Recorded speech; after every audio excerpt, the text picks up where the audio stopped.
Traffic accidents, of course, are a fact of life, so is dealing with insurance companies. You pay them to protect you. That's the idea. But some accident victims say they're being forced to settle or go to court because their claims are denied. We wanted to know the facts, and in a CNN investigation, we looked into whether some big-name insurers are more interested in profit than policyholders. CNN's Drew Griffin tonight, keeping them honest. There's an accident in this country every 5 seconds. It happened in Santa Fe, New Mexico, much the way Allstate describes it in its commercials. Roxanne Martinez driving down Cerrillos Road about noon when the SUV pulled out from Tesuque Drive. Well, I remember, like hitting the driver's side window, and then I don't know. The passenger side had been sideswiped. On the driver's side, Roxanne was smashed against the window.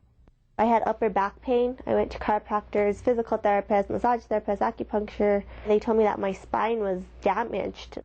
The person driving the SUV that hit Martinez was ticketed and had insurance, Allstate. That was good because Martinez was racking up bills, plenty of them. CAT scans, doctor visits, x-rays, all bills she thought Allstate would cover. But after 3 years of fighting over bills and still hurting from the accident, Allstate came with a take-it-or-leave-it offer, $15,000. That was for, I guess, the car, medical. That was everything. I thought they'd pay all your bills and, keep on paying your medical bills. Roxanne Martinez was battling Allstate, the second biggest auto insurer in the nation. What she didn't know was that both Allstate and the largest auto insurer, State Farm, had changed the way they handled so-called minor crashes like hers. In an 18-month investigation across the country, CNN found that if you are injured in a minor accident, chances are high the two companies would challenge your medical claim, offering you barely a fraction of your expenses. They would do it by forcing people into court, dragging out court cases for years, and by convincing the public it was all designed to fight growing fraud in the car accident business. But documents examined by CNN indicate the motive was profit, and Allstate has gone to great lengths to keep those documents secret.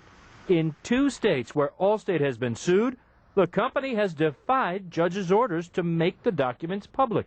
According to Nevada insurance law professor Jeff Stempel, the new Get Tough strategy is adding up to billions in profit for the insurance companies and little, if anything, for the public. We can see that policyholders individually are getting hurt by being dragged into court on fender bender claims, and yet we don't see any collateral benefit in the form of reduced premiums even for the other policyholders. So I think now we can say to continue this kind of program is, in my view, institutionalized bad faith. We wanted to ask Allstate and State Farm all about this on camera in an interview, but they both said no. Allstate did send us an email.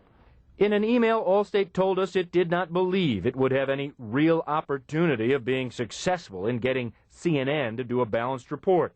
State Farm sent an email, too, saying we take customer service seriously and seek to pay what we owe promptly, courteously, and efficiently, and we handle each claim on its own merits. And State Farm also added this: any attempt to generalize that State Farm has adopted consultant recommendations as other insurers is just plain wrong. Who is the consultant State Farm refers to?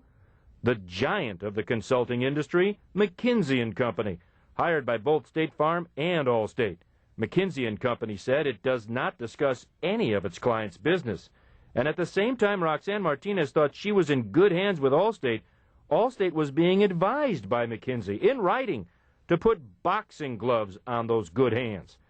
That strategy, says Martinez's lawyer, was to take valid claims and pay pennies on the dollar. Attorney David Berardinelli has written a book about it and is challenging Allstate's strategy in what he hopes will be a class action lawsuit. So if you wanted to increase profit, you would try to chop the small claim. Sure. If you could take $1,000 off of 1 million claims, do the math. A lot of money. A lot of money. Shannon Kometz was an Allstate claims agent in New Mexico before she became a cop. She says she was trained by Allstate to treat most minor accident victims as frauds and offer them as little as possible. $100, yes. I've offered people $50. They have minimal damage to the back of their vehicle, and they're claiming that they're hurt. Then Kometch got to see the insurance strategy firsthand, from the other side. I turn around and get in a car accident myself. My car has minimal damage, and I can't walk. And I realized, whoa, what am I doing? This is not right. It really came down to three basic elements: a position of delay, a position of denying a claim, and then ultimately, of course, defending that claim that you denied. The 3 Ds. Exactly.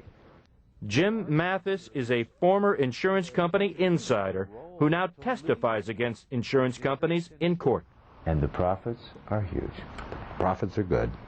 And as long as the public allows this to occur, the insurance companies will get richer, and people will not get a fair and reasonable settlement, period. Insurers don't blanket deny claims on any grounds whatsoever. Robert Hartwig is president of the Insurance Information Institute, an insurance industry trade group. What insurers are trying to do is monitor costs, and every insurer is under the same pressure to do it.